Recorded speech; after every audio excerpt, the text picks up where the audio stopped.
अस्सलाम वालेकुम नाज़रीन, पंहिंजे प्रोग्राम खेती सिरसेती समाज मेज़बान कमाल लाशहरी हाज़िर आहे।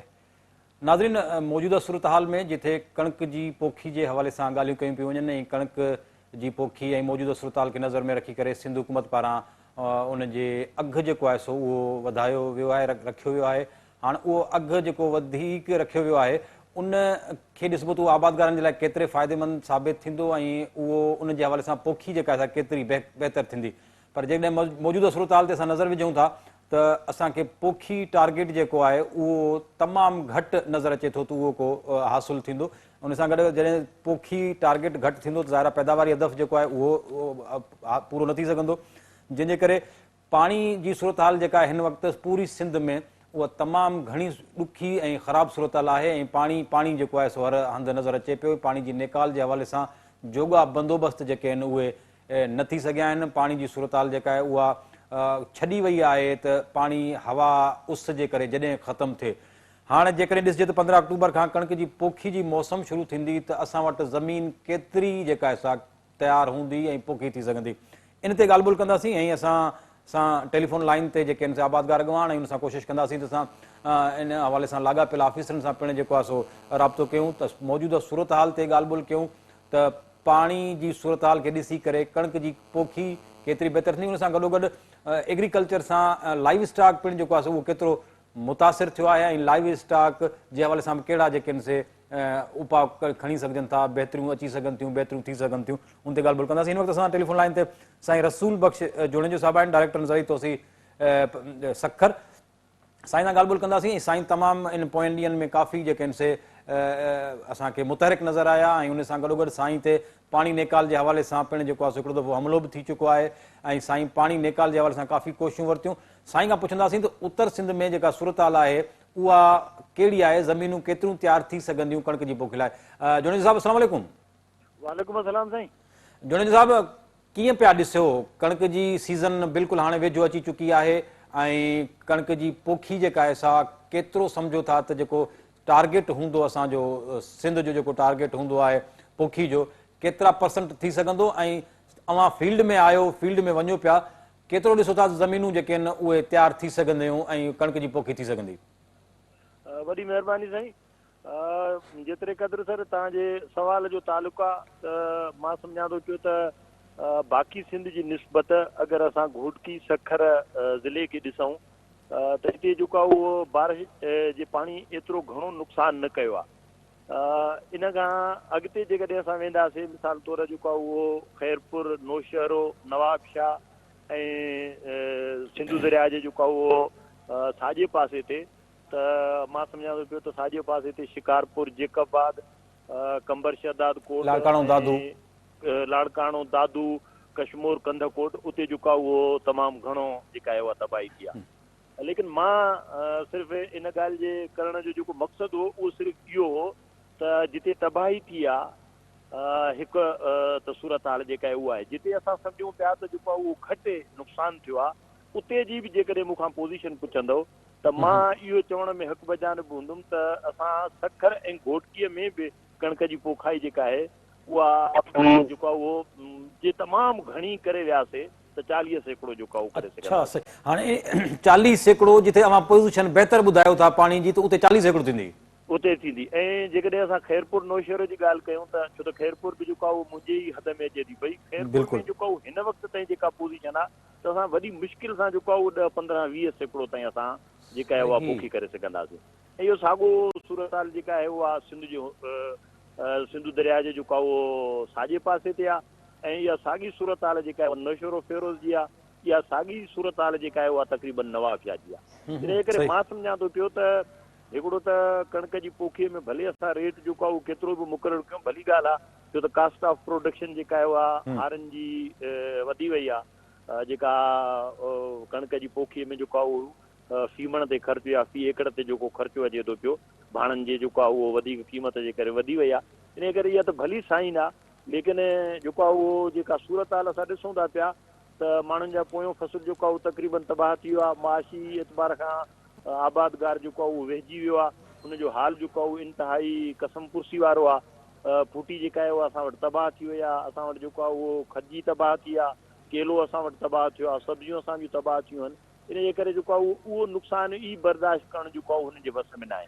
सही त हिन वक़्तु पाणी कढणु मां अलहमदुल्ला अलाह साईं जी महिरबानी आहे पंहिंजी डिवीज़न में जेको आहे उहो हींअर बि मुतहरिक आहियां। अॼु बि जेको आहे उहो मां पंहिंजे कमिश्नर साहिब ऐं जेको आहे उहो DC साहिब सां मीटिंग करे आयो आहियां। हिते जेकॾहिं सूरत हाल मां पंहिंजी ॾिसां थो पियो त मां हिते पाणी कढण में जेको आहे उहो सची ऐं सॼी जेका हक़ीक़त आहे उहा आहे त संजीदगी नज़र नथी अचे पई। जेकॾहिं असां संजीदगीअ सां इन पासे ते न सोचियोसीं त मां संजीदगी जुनेजा साहब कंहिंजी था चओ, माण्हुनि जी, ज़मींदारनि जी या इदारनि जी? सर ज़मींदार जो त ग़रीब जो हाल न आहे ऐं उनजे वस जी ॻाल्हि बि न आहे। जिते हज़ारे एकड़नि में 3-3, 4-4, 5-5, 7-7 फुट पाणी बीठो हुजे ऐं आबादगार जो पोयों फसल तबाह थी चुको हुजे त इहो आबादगार कीअं मुमकिन आहे त इहो पाणी जेको आहे उहो कढी सघे? सही, बिल्कुलु सही। इन करे सीधी सीधी ॻाल्हि आहे जेको आहे उहो असांखे सरकारी इदारनि खे, असांजी सरकार खे जेको आहे इन पासे सोचणो पवंदो ऐं इन ते जेको आहे उहो अमली इक़दामात करणा पवंदा ऐं जंगी बुनियादनि ते असांखे कमु करणो पवंदो। सही। जोनी साहब मूंखे ॿुधाइजो त जीअं अव्हां चओ था त कुझु बहितर पोज़ीशन आहे घोटकी सखर जी ऐं खैरपुर नौशहरो फिरोज़ छो त उहो बि अव्हां जे हुन में अचे पियो जुरिडिक्शन में, त अव्हां सम्झो था त उते 10% जेका सम्झो था पोखी थींदी त बहितर न थींदो, त उन तरफ़ अञा वधीक अव्हां ध्यानु ॾियो, उतां कुदरती लंघ जेके आहिनि इदारनि सां गॾिजी करे उतां पाणी जी नेकाल थिए त कणिक जी पोखी कुझु बहितर थी सघे? हा सर, बिल्कुलु सही था फरमायो। मां जीअं त तरजीह ठाही पंहिंजी त जेको आहे उहो मां कोशिशि कयां त भला जन इलाइक़नि में जेको आहे उहो लंघ मौजूदु आहिनि ऐं जितां जेको आहे उहो पाणी कढणु जेको आहे उहो मुमकिन आहे उतां खां जेको आहे उहो शुरूआति कजे। हींअर कुझु हालात जेके आहिनि उहे खैरपुर जा बहितर थिया आहिनि। छो त कल्ह मेरापुर में जेको आहे उहो सेठार जा जेको आहे उहो जे लॻ जेको आहे हिकिड़ी पंपिंग स्टेशन आहे स्कार्प जी, जिते 8 फुट जा जेके आहिनि उहे पंखा लॻल आहिनि, जेके इन खां पहिरियों जेको आहे उहो सिर्फ़ु 2 या 3 फंक्शनल हुया। हींअर कल्ह खां वठी जेको आहे उहो 8 उहे फंक्शनल थिया आहिनि ऐं उते जेको आहे उहो जेको इरिगेशन जो जेको आहे उहो अमलदार हो उन जी तब्दीली थी आहे। नए इरिगेशन जे अमलदार जे अचण सां कुझु जेको आहे उहो तहरुक थियो आहे, पर उहो बि जेको आहे मां सम्झां थो त नतीजा खेज़ जेको आहे उहो न आहे। जेसीं ताईं असां गजल जिदोजहद न कंदासीं, मुनज़िम जिदोजहद न कंदासीं ऐं असां हिनखे जंगी बुनियादनि ते न वठंदासीं, तेसीं ताईं असां, छो त हींअर सर जेको आहे उहो असां वटि तक़रीबन पाणी मींहं घणे पवण जे करे वाटर टेबल अॻे ई मथे अची वियो। हींअर कुझु जॻहियूं त अहिड़ियूं आहिनि जितां पाणी कढूं था, पाणी कढी पूरो करे था वञूं, उन खां पोइ हेठां जेको आहे उहो सीपेज थिए थी, पाणी जेको आहे अची थो वञे पियो। इन करे मां सम्झां थो त ईंदड़ जेकॾहिं हफ़्ते 10 ॾींहंनि 15 ॾींहंनि जे अंदरि जेकॾहिं असां उत्तर सिंध मां पाणी नथा कढूं त असांजी वाटर टेबल एतिरी मथे अची वेंदी जे असांजे लाइ मुमकिन न हूंदो त असां कणिक जी पोखाई जेका आहे उहा करे सघूं। साईं वॾी महिरबानी जुनेजा साहब, अव्हां जी अव्हां पंहिंजी क़ीमती जेका राय आहे उन खां आगाह कयो ऐं मुतहरिक रहो था ऐं अव्हां हक़ीक़त पसंदी खां कमु वठंदे ॿुधायो था त इदारा जेके आहिनि उन इदारनि में ख़ुदि एग्रीकल्चर डिपार्टमेंट ज़रिए तोसी खातो अची थो वञे। ज़ाहिर आहे त हिकिड़ी चैन आहे ऐं उनखे पिणु जेको आहे सो पुलिस डिपार्टमेंट जी जेका सपोर्ट खपंदी, त इहे सभई जेके आहिनि शयूं जेकॾहिं लिंक न थींदियूं त ज़ाहिर आहे त उहो हिकिड़ो इदारो कमु न करे सघंदो ऐं ज़ाहिर आहे माण्हुनि जा नंढा नंढा मुफ़ाद बि जेके आहिनि उहे उन में रहनि था। जीअं तव्हां ॿुधायो त खैरपुर नौशहरो फिरोज़ ऐं नवाब शाह जी सूरत हाल जेका आहे सा उहा तमामु संगीन ऐं ख़राबु आहे, त उते सिर्फ़ु 10% पोखी जेका आहे सा उहा मुमकिन थी सघंदी। जेका सूरत हाल इंतिहाई ख़राबु आहे त पोखी 10% थी सघंदी त ज़ाहिर आहे त टारगेट जेको आहे उहो कहिड़ो थींदो। इन ते ॻाल्हि ॿोलो कंदासीं। असां आबादगार अॻवान आहिनि, सिंध आबादगार बोर्ड जा मुतहरिक अॻवान ऐं मुख़्तलिफ़ फोरमनि ते सिंध जी ज़राअत जो केस जेको आहे सो बहितर नमूने रखंदा आहिनि। साईं महमूद नवाज़ शाह साहब। शाह साहब अस्सलाम वालेकुम। वालेकुम अस्सलाम। शाह साहब असांखे ॿुधाइजो त हिन सूरत हाल में ज़ाहिर आहे त पहिरीं रेस्क्यू हुई, इंसानी अलमियो जेको ही हुयो बरसातुनि खां पोइ, त माण्हुनि खे कीअं रेस्क्यू कजे ऐं उन्हनि माण्हुनि खे कैंपुनि ताईं कीअं पहुचाइजे या उनजी जेका आहे सा उन खां पोइ हाणे जेकॾहिं पाण चऊं त पंहिंजी जेका ज़राअत एग्रीकल्चर ऐं ख़ासि तौर ते ईंदड़ जेको फ़सुलु आहे पंहिंजो कणिक जो, उनजी पोखी केतिरो सम्झो था त मुमकिन थी सघंदी ऐं पोखी जेका आहे सा उनजे लाइ पाणी जो जेको नेकाल आहे सिंध जे मुख़्तलिफ़ ज़िलनि में उहो केतिरो ॾिसी था सघो त उहा नेकाल थी चुको आहे, उन में इदारा जेके आहिनि उहे इन्वॉल्व रहिया आहिनि उन पाणी कढण में ऐं संजीदा रहिया आहिनि, त इन ते असांखे थोरो पंहिंजो व्यू ॿुधाइजो त केतिरो सम्झो था त पोखी थी सघंदी।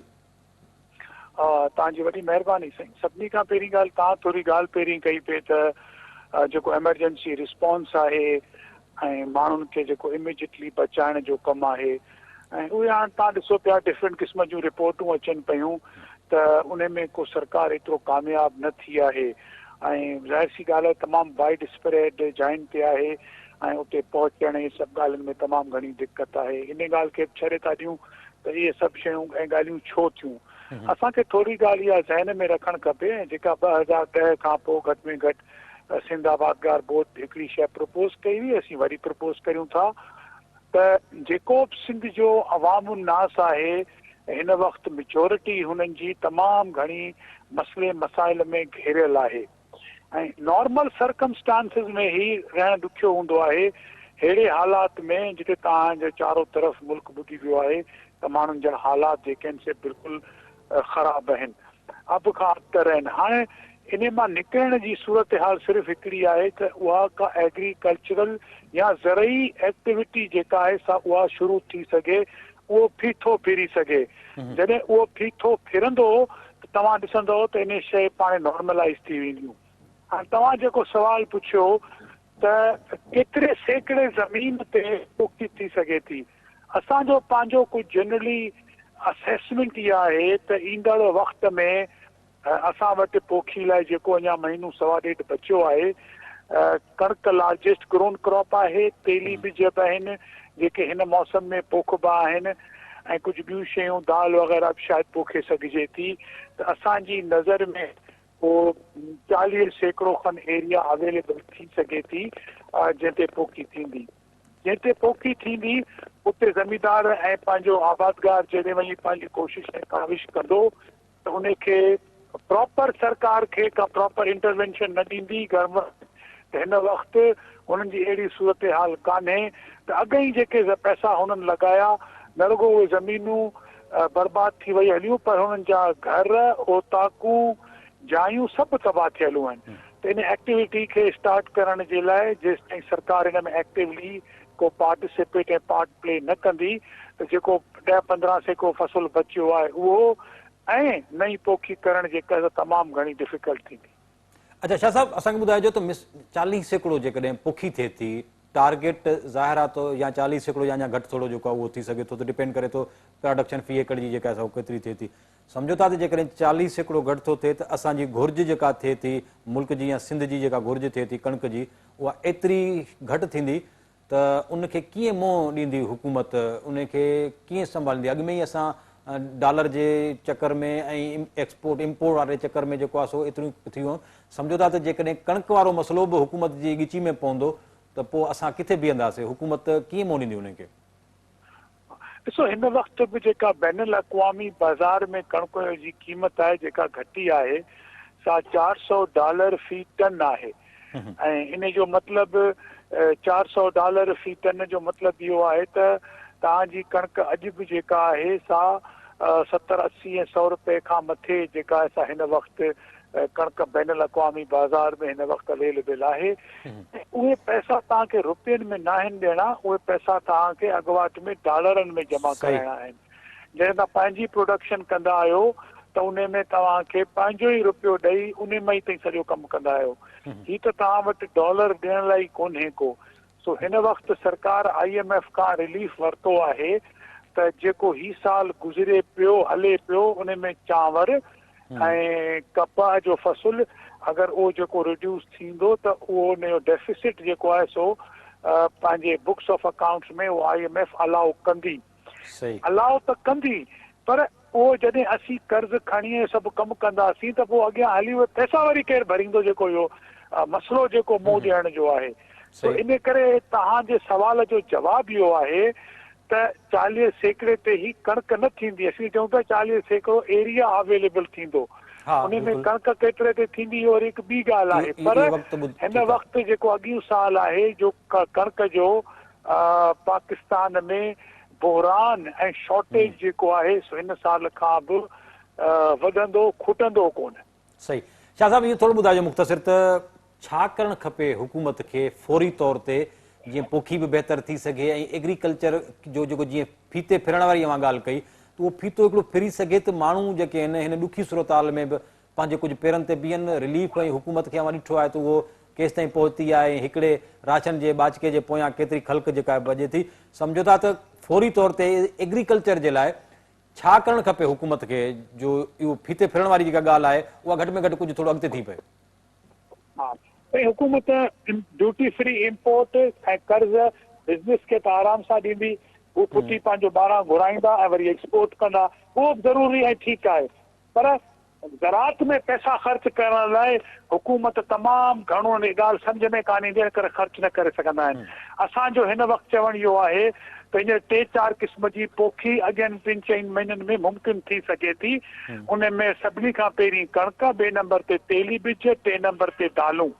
उन जो डिफरेंट असेसमेंट करे रिक्वायरमेंट घुरे ऐं उहे बीज जेके आहिनि से नंढनि खातेदारनि खे, वॾनि खे न, नंढनि खातेदारनि खे उहे उन सां गॾु बीज जेको उन सां गॾु भाण फ्री ऑफ कॉस्ट ॾिनो वञे ऐं मुतवसत तबिके जो जेको आबादगार आहे उन खे सब्सिडाइज़ रेट ते भाण ॾिनो वञे ताकी इहो पंहिंजो थी थो पंहिंजी मईशत जो फिरी सघे। ऐं कर्ज़ जेके आहिनि से अॻियनि 6-8 महीननि लाइ बिना कंहिं व्याज जे लाइ सरकार खे ऐं तमामु एग्रेसिवली ॾियणा खपनि त जीअं इन जो फ़ाइदो फिरीगिरी इहे नोट वरी सरकार जे खीसनि में पवंदा अगरि इहा ॻाल्हि सम्झी ऐं इहा शइ कंदा। जे ईअं न कंदा त ज़राअत जेका आहे सा अॻई तमामु घणी दबाव में आहे ऐं अॻई असां वटि प्रोडक्शन क्लाइमेट चेंज जा मसइला आहिनि, इहे मसइला अञा वधंदा। वरी महिरबानी शाह साहब अवां जी, अवां पंहिंजे क़ीमती जेके आहिनि राय जेका आहे सा उहा ॾिनी ऐं इंतहाई अहम जेका राय आहे उहा त असां पंहिंजी इन फोरम जी मार्फत, पंहिंजे प्रोग्राम जी मार्फत आबादगारनि जो जेको आवाज़ु आहे उहो कोशिशि कंदा आहियूं त ऐवान ताईं, वस वारनि ताईं पहुचे। ऐं अॻु में ई केतिरा भेरा चई चुका आहियूं त फौरी तौर ते हुकूमत खे, एग्रीकल्चर डिपार्टमेंट खे, वफ़ाक़ तौर सूबो जेको आहे इन मामले ते जेकॾहिं गॾु वेही करे हिकु पेज ते वेही करे, ज़ाहिर हिन महिल वफ़ाक़ ऐं सिंध हुकूमत जूं जेके हुकूमतूं आहिनि उहे बि हिकु पेज ते आहिनि, त ईअं ई जेकॾहिं हिकु पेज ते आहिनि त हिन मामले ते, एग्रीकल्चर वारे मामले ते बि हिकु पेज ते वेहनि त जीअं एग्रीकल्चर ई बहितर थींदी त मुल्क जी जेका इकानमी आहे उहा बहितर थींदी। छो त हिन खे उन जेको आहे सेंस में न ॾिठो वञे त हीअ GDP में ज़ाहिर आहे त हिन वक़्तु घटिजी 18% ताईं जेको आहे सो हिन जो हिसो वञी गॾु आहे ऐं जेको आहे सो उनखे बहितर करण जे लाइ बि जेको आहे सो क़दम खणी सघनि था। ऐं ख़ुदि एग्रीकल्चर सां माण्हू जेके वाबस्ता आहिनि ऐं केतिरी असांजी आबादी जेका आहे सा उहा वाबस्ता आहे त उन्हनि जो ज़रिए मुआश बि जेको आहे सो उहो उन सां सलाड़ियल आहे, जंहिंजे करे हिन मामले खे संजीदगी सां ॾिठो वञे। जीअं शाह साहब चयो त जेको आहे सो कप बि ॿाहिरां घुराईंदा ऐं वरी जेको आहे सो उन ते बि ॾींदा, वापारियुनि खे, फैक्ट्री मालिकनि खे सब्सिडी ॾिनी वञे थी ऐं उहे सभु शयूं ॾिनियूं वञनि थियूं, पर उहो फ़ाइदो जेको आहे उहो ख़ल्क़ ख़ुदा ताईं, आम माण्हुनि ताईं जेको आहे ओतिरी नथो पहुचे। छो त मुल्क में सिर्फ़ु फैक्ट्री या वापार ते जेको आहे सब्सिडी ॾियणु या उन्हनि खे सहूलियतूं ॾियणु जेके आहिनि से उहो मसइले जो हल कोन्हे को। छो त एग्रीकल्चर ई जेको आहे सो वाहिद शोबो आहे, लाइव स्टॉक ई वाहिद शोबो आहे जेको असांजे ॿाराड़ी ताईं, ॻोठनि ताईं जेको आहे सो पखिड़ियल आहे ऐं ओसि ताईं आहे। त उन सां माण्हू जेके सलाड़ियल आहिनि उहे जेके आहिनि उन्हनि खे फ़ाइदो थींदो ऐं ज़ाहिर आहे त एक्सपोर्ट जेका आहे सा उहा वधंदी ऐं इम्पोर्ट जेका आहे घटि थींदी, जेको असांजे मुल्की मुआशी जेका आहे सा उन में पंहिंजो हिसो बहितर कंदी ऐं उहा बहितर थींदी। ब्रेक जो वक़्तु आहे, ब्रेक खां वापसि अची ॻाल्हि ॿोल कंदासीं आबादगारनि सां त हिन सूरत हाल में एग्रीकल्चर खे बहितर कीअं करे सघिजे थो। वठूं था नंढड़ी ब्रेक।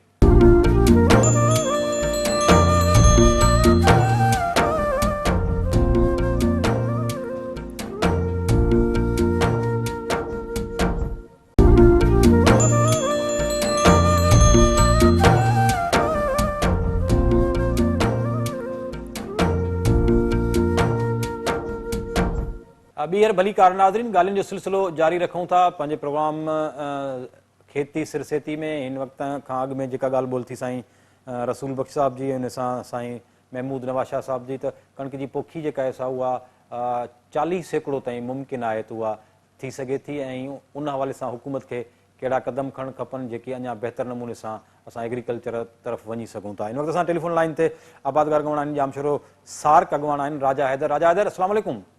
वालेकुम सलाम सर। राजा, छा चवंदो, सूरत हाल जेका आहे पाणी पाणी आहे ऐं हिन वक़्तु बाक़ी थोरो वक़्तु बचियो आहे कणिक जी पोखी में, ऐं कणिक जी पोखी सम्झो था त पाणी नेकाल नथो थिए त सूरत हाल जेका आहे सो थींदी। अवां कीअं पिया ॾिसो त जामशोरो उसे पासे में पाणी केतिरो आहे, केतिरो नेकाल थी सघंदो ऐं कणिक जी पोखी मुमकिन थी सघंदी? सर तव्हांजी वॾी महिरबानी। सूरत हाल कुझु हिन तरह आहे जो सिंध में जेका 36 खां 40 कलाक जेका बरसाति पई, हिकु त पाणी अॻे उहो जमा थियल आहे, उहो अञा ताईं निकितो न आहे सिंध जी काफ़ी ज़रे एराज़ी मां। उन खां अलावा हिननि जेके गवर्नमेंट मुख़्तलिफ़ कट लॻाया उहो पाणी बि इंटर थी वियो आहे उन बरसाती पाणी में, जंहिंजे करे उहो पाणी भरा करे बीह रहियो आहे। ऐं सिंध जी अध खां वधीक ज़रई इरादी में हिन वक़्तु पाणी बीठल आहे, जंहिंजे करे गवर्नमेंट जेको कणिक जी पोखी जो टारगेट रखियो आहे उहो अचीव कोन थी सघंदो ऐं उनजा रिज़ल्ट इहा निकिरनि कि सिंध में ग़िज़ाई बहिरान वधंदो। उहो पोखी हिननि जी मुकमल कोन थी सघंदी। गवर्नमेंट पाणी कढण में सीरियस ई कोन्हे सर, संजीदा ई कोन्हे का। सही। अच्छा, छा सम्झो था त पाणी हिकु त जामशोरी जी वरी सूरत हाल अलॻि आहे, त हू मथां खां जेको जेकॾहिं असां राइट जी ॻाल्हि कयूं त मथां खां जेको पाणी अचे थो ऐं मंछर खां पोइ वरी हेठि ताईं, त उहा त सूरत हाल अञा संगीन सूरत हाल आहे। त उनखे ऐं हिकिड़ो पासो जेको तव्हांजो बचे थो थाणा बुला खान ऐं ॿियो पासो जेको अचे थो, त उन में कुझु पोखी जेका आहे सा उहा थी सघे थी मुख़्तलिफ़ फसलनि जी। थाणे बुला खान में सर कणिक जी पोखी पहिरीं ॻाल्हि त थींदी कोन्हे। उते हिन वक़्तु बि फलका बसर लॻंदो आहे, पाछाटो जेके असां चवंदा आहियूं। अलबत्ता थाणे बुला खान खां हेठि जेको मांजन तेलको थी वियो या तव्हांजो सेवण थी वियो या तव्हांजी कोटड़ी थी वई, सही, उन वक़्तु हिन वक़्तु बि उन्हनि जी ज़मीन में पाणी बीठल आहे। ख़ुदि मुंहिंजी चंद एकड़ ज़मीन आहे, उन में बि पाणी बीठल आहे, जंहिंजे करे असां पाणी कढण जो घसी कोन्हे। पासे वारो ज़मीनदार असांखे पाणी छॾाइण कोन थो ॾे, जंहिंजे करे असां इन इंतज़ार में पाणी कॾहिं ज़मीन खणंदी ऐं कॾहिं ज़मीन वांदी थींदी त कणिक पोखी सघूं, छाकाणि जो मथां सियारो अचे पियो ऐं टाइम असांखां तेज़ी सां हथनि मां निकिरे पियो। सही। अच्छा, केतिरो सम्झो था त इहा जेका सूरत हाल आहे त वक़्तु लॻंदो, ऐं ॿियो किथे अव्हांखे नज़र आयो को इदारो, को एग्रीकल्चर, को आबपाशी, को उन्हनि खां पाणी या फितरी जेके लंघ आहिनि उन्हनि में का अव्हां वटि आया हुजनि ऐं ॿुधायो हुजनि त पाणी हीअं निकिरी सघे थो या कुझु? नज़र कोन आयो आहे। तव्हांखे पंहिंजे इलाइक़े जो मिसाल ॾियां, मखदूम साइड शाख जो उहा लुड़ी वई, टुटी वई, उनजो समूरो पाणी हिन वक़्तु असां वटि सॼो बीठल आहे। मिनथूं करे इलाज करे बीह रहियासीं, बाबा पाणी कढरायो, कणिक पोखी करणी आहे, पाणी कढरायो। क्या गवर्नमेंट असांखे किथे नज़र कोन आई आहे। ऐं हीअ पाणी जेको अगरि हीअ पोज़ीशन रही त आउं तव्हांखे हिकिड़ी ॻाल्हि ॿुधाए छॾियां ऐं बिल्कुलु दावा सां चवां थो इहो पाणी तव्हांजो दिसंबर ताईं सर बीठल हूंदो। अच्छा, जी बिल्कुलु सही। पोइ इहा तमामु घणी सूरत हाल हूंदी। ऐं सम्झो था त फौरी तौर ते छा करणु खपे हुकूमत खे?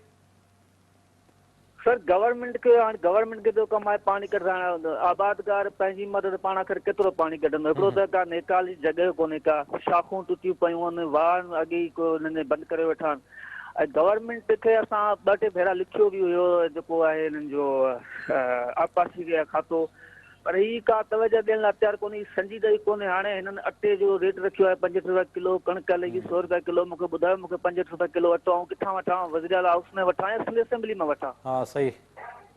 त हीअ सर सीरियस ई कोन्हे। हिननि जी किथे बि रिट नज़र कोन थी अचे। गवर्नमेंट तव्हांखे सिंध सूबे में नज़र ई कोन ईंदी पूरी।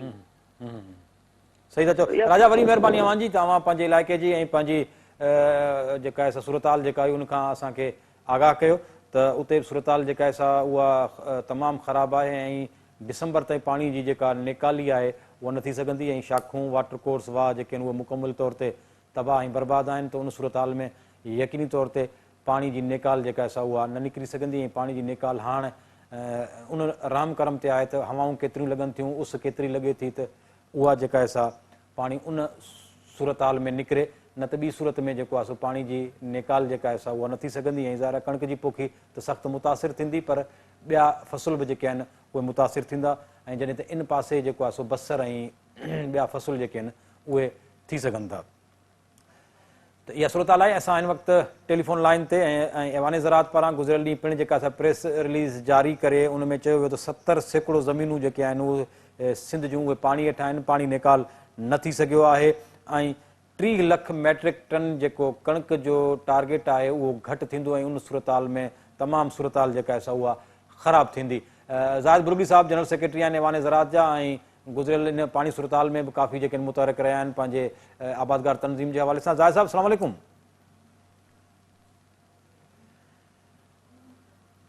ज़ाहिद साहब आवाज़ अचे पियो? साईं बिल्कुलु आवाज़ अचे पियो, थोरो घटि पियो अचे, तव्हांजो आवाज़ पहिरीं सही पिया आयो। ज़ाहिद साहब छा चवंदा मौजूदा सूरत हाल में कणिक जी पोखी केतिरो मुतासिर थींदी ऐं ईंदड़ ॾींहुं ग़ज़ाई खोट जेका आहे जेकॾहिं पूरो टारगेट हासिल नथो थिए त सिंध हुकूमत वफ़ाक़ कीअं मों ॾींदी? साईं सभिनी खां पहिरीं ॻाल्हि इहा आहे त सिंध में जेको आहे सो कणिक जी जेका पोखी थींदी आहे उहा 11,50,000 हेक्टर ते थींदी आहे, जेका तक़रीबन जेकॾहिं पाण एकड़नि में लॻायूं 28,75,000 एकड़नि ते कणिक जी हर साल पोखी थींदी आहे। ऐं तक़रीबन जेको आहे सो उन मां पाण खे 35 खां तक़रीबन 43 खां 45 लख मेट्रिक टन कणिक पाण खे उन मां मिलंदी आहे, पैदा थींदी आहे।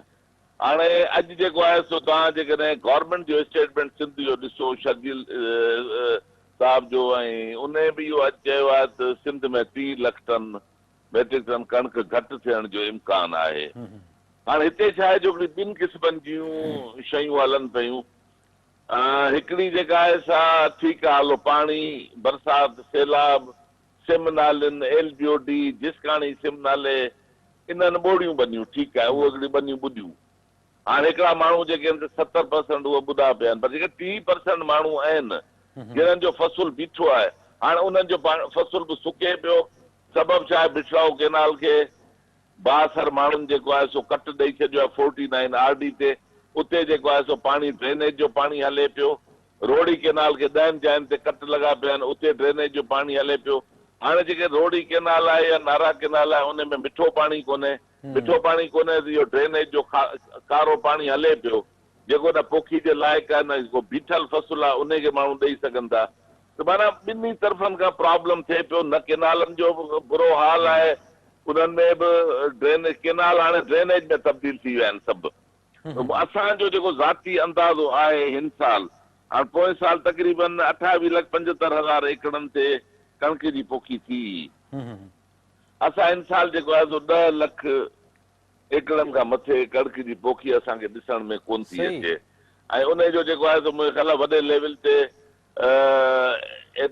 सभिनी बि इन ॻाल्हि खे मञियो आहे, शायदि हिन साल 15 लख मेट्रिक टन खां मथे कणिक न थी सघे। जेकॾहिं न थींदी त ॾिसो, सिंध हिकिड़ो तमामु वॾो सूबो आहे, 5 करोड़ माण्हुनि जी आबादी आहे, ऐं इन लाइ जेकॾहिं कणिक 30 लख मेट्रिक टन जेकॾहिं घटि थिए थी त पोइ इहा कणिक जेका आहे किथां पूराई थींदी? छा गवर्नमेंट जेको आहे सा ॿाहिरि तव्हांखे यादि हूंदो, सिंध गवर्नमेंट जी तरफ़ां पाण स्टेटमेंट में रिकॉर्ड ते आहे त ॿाहिरां जेका कणिक असां घुराईंदासीं उहा कंहिं सूरत में बि असांखे गोदाम में 7,000 खां घटि कोन पवंदी मण जे हिसाब सां। त गवर्नमेंट 30 लख मेट्रिक टन ते किथां एतिरी सब्सिडी ॾेई सघंदी? ऐं जेको आहे सो कीअं ई माण्हुनि जो पेट भरबो? ऐवान ज़राअत पहिरीं चई चुको आहे त जेकॾहिं हालतुनि खे नॉर्मलाइज़ न कयो वियो त 200 रुपया किलो अटो विकामबो ऐं तमामु बुरी सूरत हाल थींदी। इहो ई चयो आहे।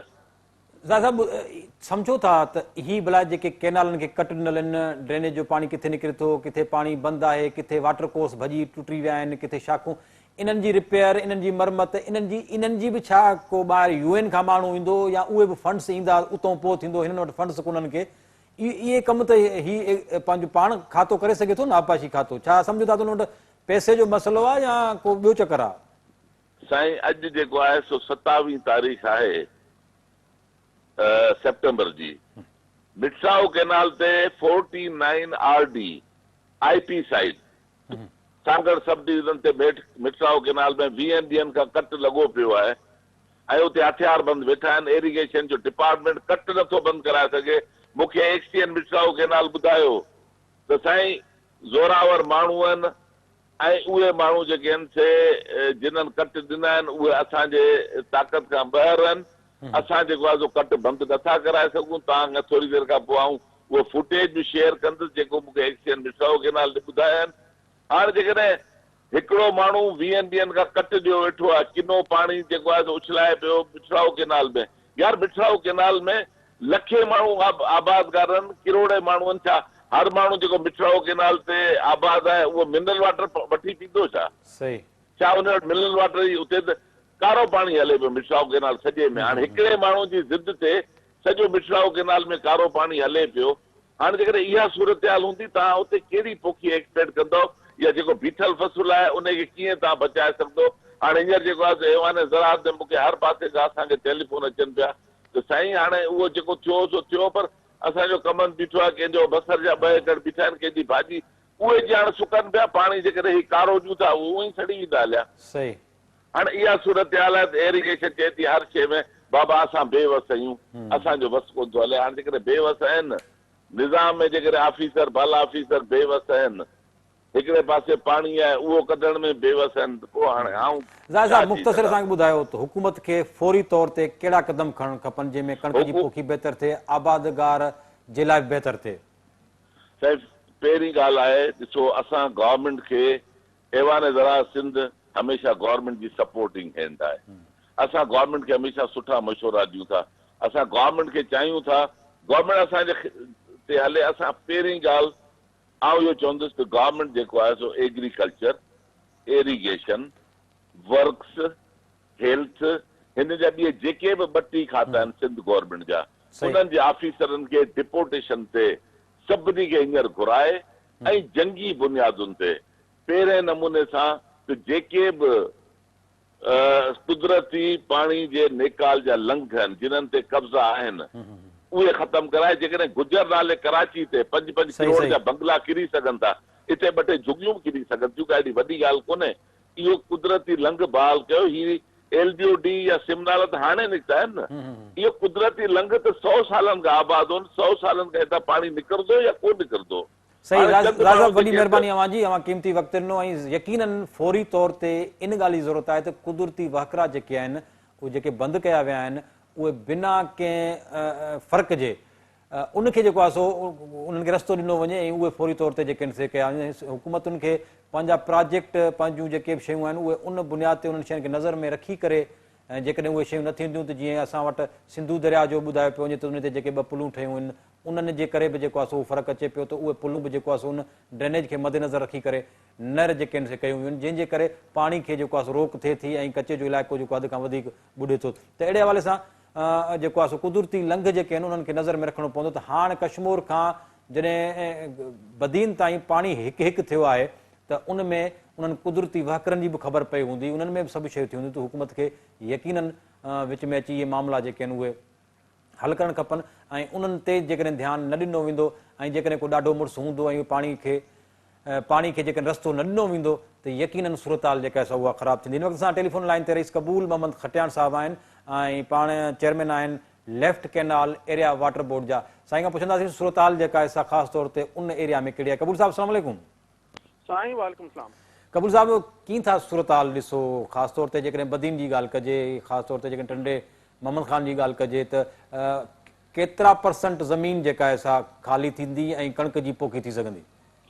साईं हिन दफ़ा जेका सूरत हाल आहे फ्लड सिचुएशन पूरे सिंध में अहिड़ी क़िस्म जी रही आहे जहिड़े आउं सम्झां थो त कॾहिं बि पाकिस्तान ठहण खां पोइ त कॾहिं बि अहिड़ी कान्हे रही। ऐं कहिड़े बि साल में पूरे सिंध में सॼे सिंध में यकी ॿोॾि अची वई आहे।